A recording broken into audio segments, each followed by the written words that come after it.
नमस्कार बच्चों। आज कक्षा 11वीं विषय हिंदी गद्य खंड पाठ 9 भारत माता, जिसके लेखक पंडित जवाहरलाल नेहरू। पहले लेखक के बारे में। पंडित जवाहरलाल नेहरू भारत के प्रथम प्रधानमंत्री थे। इनका जन्म सन 1889 ईस्वी में इलाहाबाद उत्तर प्रदेश में हुआ। अर्थात इनका जन्म स्थल कहाँ है? इलाहाबाद। इनकी मृत्यु सन 1964 ईस्वी में नई दिल्ली में हुई। जवाहरलाल नेहरू का जन्म इलाहाबाद के एक संपन्न परिवार में हुआ था, यानी कोई गरीब नहीं, बल्कि उनके पिता पंडित मोतीलाल नेहरू एक माने हुए बैरिस्टर थे और संपन्न घराने में माने जाते थे। उनके पिता वहाँ के बड़े वकील। नेहरू की प्रारंभिक शिक्षा घर तथा उच्च शिक्षा इंग्लैंड में, हैरो तथा कैम्ब्रिज में, अर्थात प्रारंभिक शिक्षा उन्होंने इलाहाबाद से ही की। उच्च शिक्षा के लिए उन्होंने दो विद्यालय इंग्लैंड के हैरो तथा कैम्ब्रिज विद्यालय में की। वहीं से वकालत भी पास की, अर्थात बैरिस्टर की पदवी भी उन्होंने इंग्लैंड से ही प्राप्त की। क्यों? धनी थे इसलिए वो इंग्लैंड जा सकते थे, साधारण होते तो यही बात नहीं उन्हें करनी पड़ती। लेकिन नेहरू पर गांधी जी का प्रभाव पड़ा। उस समय गांधी जी यहाँ आंदोलन चला रहे थे। जब नेहरू जी वहाँ से लौट कर आए तो गांधी जी के प्रभाव में आ गए और उन्हीं के साथ आंदोलन कर दिया। उनकी पुकार पर वो वकालत छोड़कर आज़ादी की लड़ाई में, अर्थात वो अच्छे खासे वकील थे, अच्छी इनकम प्राप्त कर रहे थे, लेकिन आज़ादी के लिए उन्होंने वो वकालत छोड़ दी और स्वतंत्र संग्राम में भाग लेने लगे। आगे चलकर सन 1929 में वे भारतीय राष्ट्रीय कांग्रेस के लाहौर अधिवेशन के अध्यक्ष। सन 1929 में भारतीय राष्ट्रीय कांग्रेस के जो अधिवेशन हुआ उसमें इन्हें अध्यक्ष पद पर नियुक्त किया गया, अर्थात ये श्रेष्ठ थे, पढ़े लिखे थे, इस कारण इन्हें अध्यक्ष पद मिला और पूर्ण स्वतंत्रता की मांग की। उस समय हमारा देश अंग्रेजों का गुलाम था, तो इन्होंने उनसे पूर्ण स्वतंत्रता की मांग की। नेहरू का झुकाव समाजवाद की ओर। नेहरू चाहते थे समाज में रहकर हम अपने समाज को उन्नत उठाएं और अपने देश को भी ऊंचा उठाएं। तो सन 1947 में जब भारत स्वतंत्र हुआ तो नेहरू जी पहले प्रधानमंत्री थे, अर्थात स्वतंत्रता के आंदोलन में कई वर्षों तक लड़ते हुए। जब अंग्रेज हमारे यहाँ से पस्त हो गए तब 1947 में हमारा देश स्वतंत्र हुआ और जैसे ही स्वतंत्र हुआ तो सन 1947 में ही वे प्रधानमंत्री बनाए और भारत के निर्माण में अंत तक और अपने भारत को उन्नत उठाने के लिए इन्होंने सैकड़ों प्रयत्न किए और अंत तक उस प्रयास में जुटे। उन्होंने देश के विकास के लिए कई योजनाएं बनाई, जिनमें आर्थिक और औद्योगिक प्रगति तथा वैज्ञानिक अनुसंधान को लेकर साहित्य, कला, संस्कृत आदि क्षेत्र था। उन्होंने अपने देश को उन्नत उठाने के लिए कई योजनाएं बनाई, जैसे आर्थिक। उस समय हमारे यहाँ रोजगार नहीं थे, अंग्रेजों ने सभी रोजगार छीन लिए थे, केवल मजदूरी करते थे। तो उन्होंने देश को उन्नत उठाने के लिए कई हथकरघे उद्योग, कई उद्योगों की ओर ध्यान दिया, जिससे हमारी आर्थिक स्थिति बढ़ी। कपड़ा यहीं बनने लगा, औद्योगिक प्रगति, सामान भी यहीं बनने लगे, वैज्ञानिक अनुसंधान से। और जब हमारे यहाँ के लोग शिक्षित होंगे तभी तो वैज्ञानिक बनेंगे। अतः उन्होंने शिक्षा पर जोर दिया और जब पढ़ लिख कर हुए तो वैज्ञानिक अनुसंधान, उन्होंने वैज्ञानिक खोज के बारे में ज़्यादा ध्यान दिया और यहाँ के लोगों को उसकी ओर अग्रसर किया। इसके बाद साहित्य, कला और संस्कृति आदि क्षेत्र था। साहित्य के बारे में, कला के क्षेत्र में और हमारी संस्कृति किस प्रकार मुखर हो, उस संस्कृत को धरोहर के रूप में इन्होंने आगे बढ़ाया। अर्थात उस समय अंग्रेजों की संस्कृति चलती थी, वो हमारे देश को अशिक्षित किए हुए थे, जिसके कारण वो हमेशा गुलाम थे। और उस गुलामी से मुक्त कराने के लिए इन्होंने इन इकाइयों को वर्धित किया, अर्थात इन इकाइयों की ओर बढ़ाया, जिससे हमारे लोग शिक्षित हों, उन्हें रोजगार मिल सके और वो आगे बढ़ सके, तभी तो हमारा देश आगे होगा। जब लोग यहाँ के लोग शिक्षित होंगे वहाँ ही सबसे ज़्यादा उन्नति होगी। तो नेहरू जी बच्चों के बीच चाचा नेहरू की विशेषता है, उन्हें बच्चों से बड़ा प्रेम था।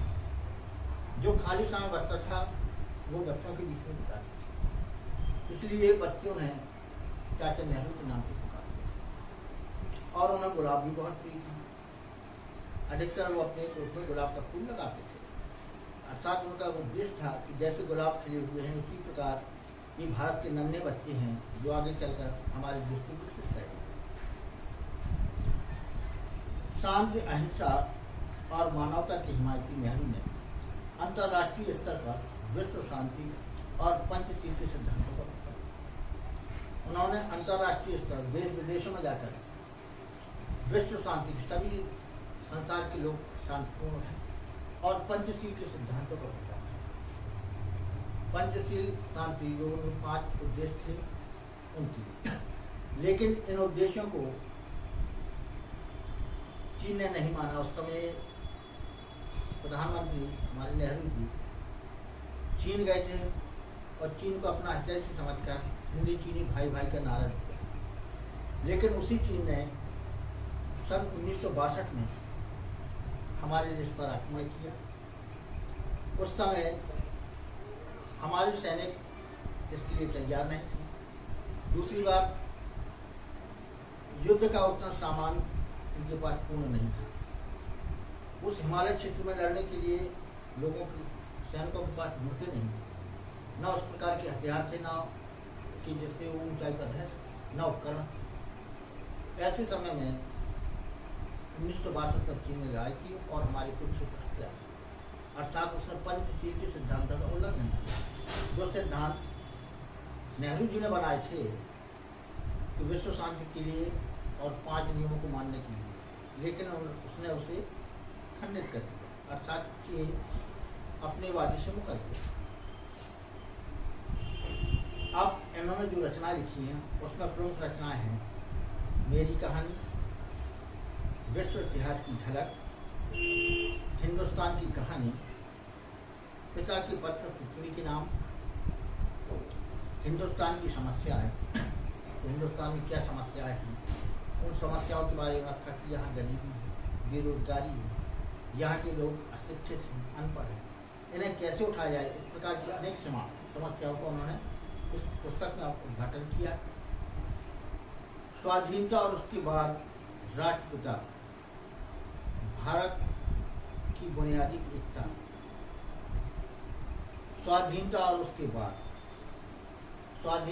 बाद में उन्होंने लिखा कि जो हम इतनी मुश्किल से आज़ादी जो हमने प्राप्त की है उसको संरक्षित रखना भी एक समस्या है और इस समस्या को हम बरकरार रखना है।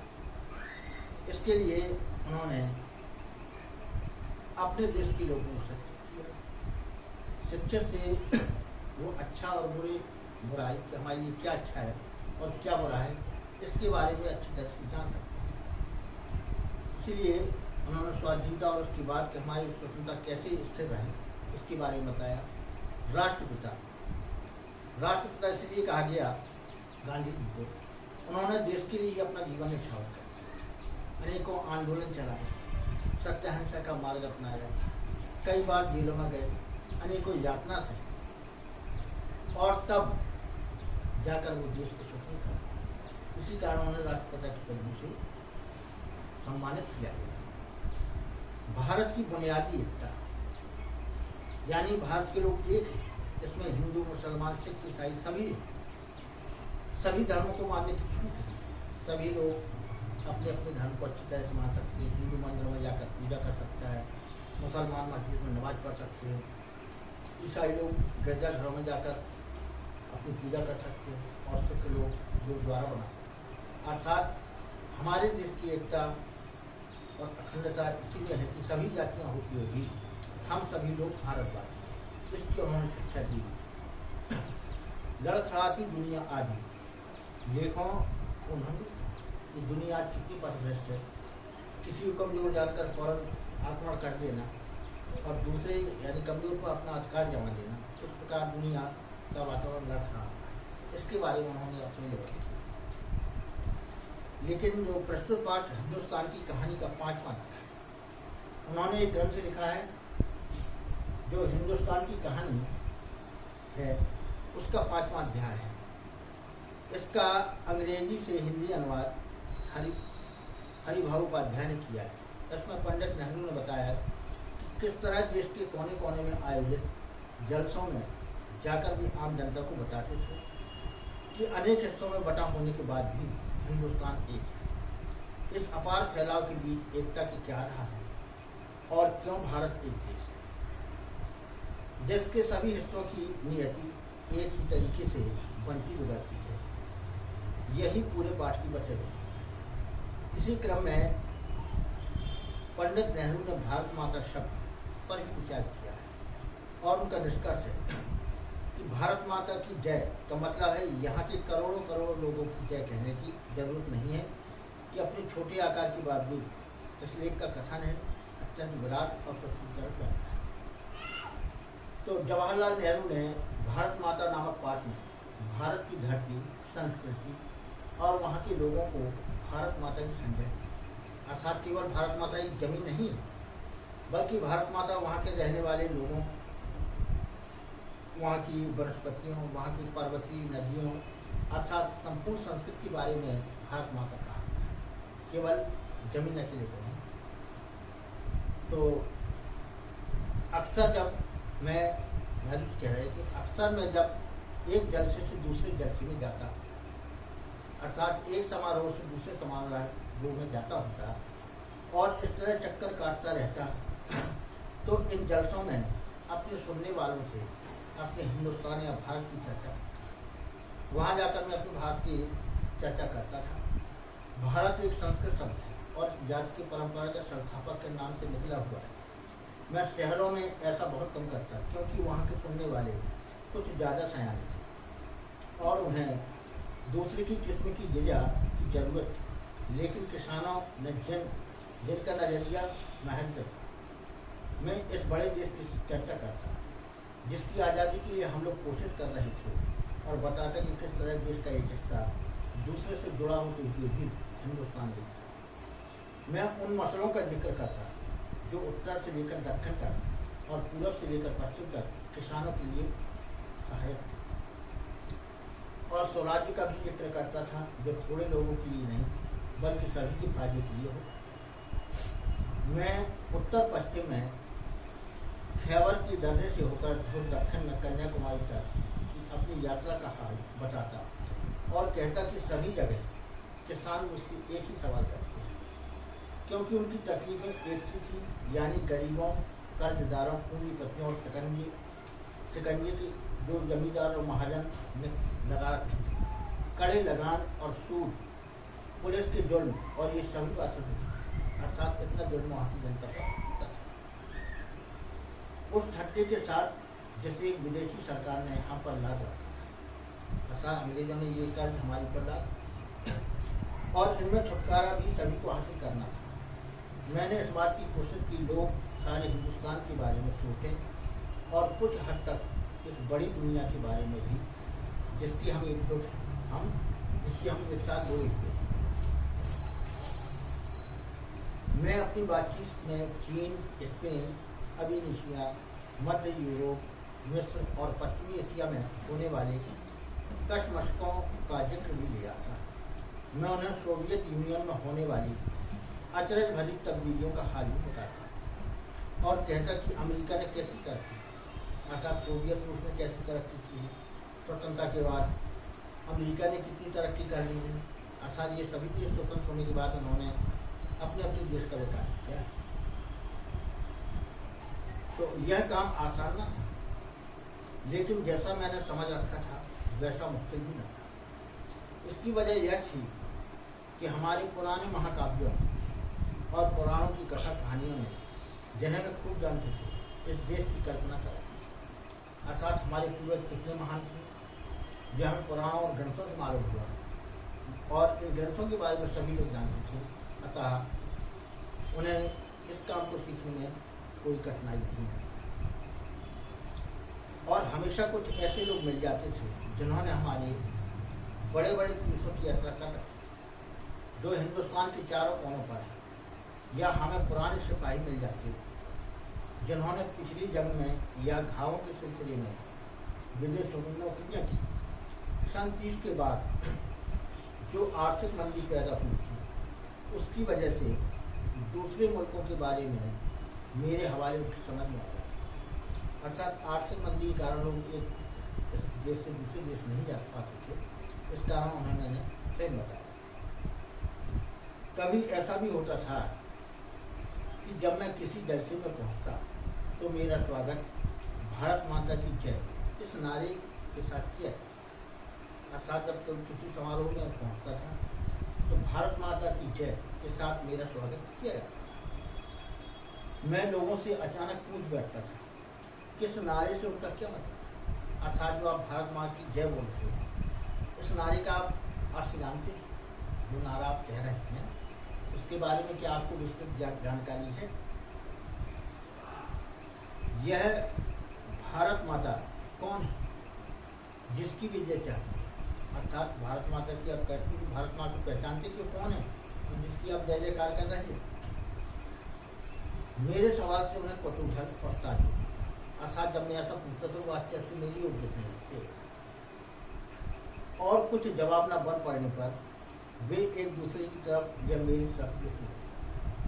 अर्थात सभी सोचते थे कि ये जवाब देगा, वो एक दूसरे की तरफ देखते हो। जब नहीं बनता तो सभी लोग मेरी ओर देखने लगते। मैं सवाल करता ही रहता। आखिर एक हटते कट्टे जाट में जो अनगिनत पीढ़ियों से किसानी करता आया था जवाब दिया। अर्थात एक जो जाट था जो बहुत बुरा हो गया था और बचपन से ही खेती किसानी करता आ रहा था, उसने जवाब दिया कि भारत माता से उसका मतलब धरती से। कौन सी धरती? खास उनके गांव की धरती या जिले की या सूबे की या सारे हिंदुस्तान की? इस किस धरती से उनका मतलब? इस तरह के सवाल जवाब चलते रहते, यहाँ तक कि वे ऊपर मुझसे कहने लगते थे कि मैं ही बताऊं कि भारत माता कौन है।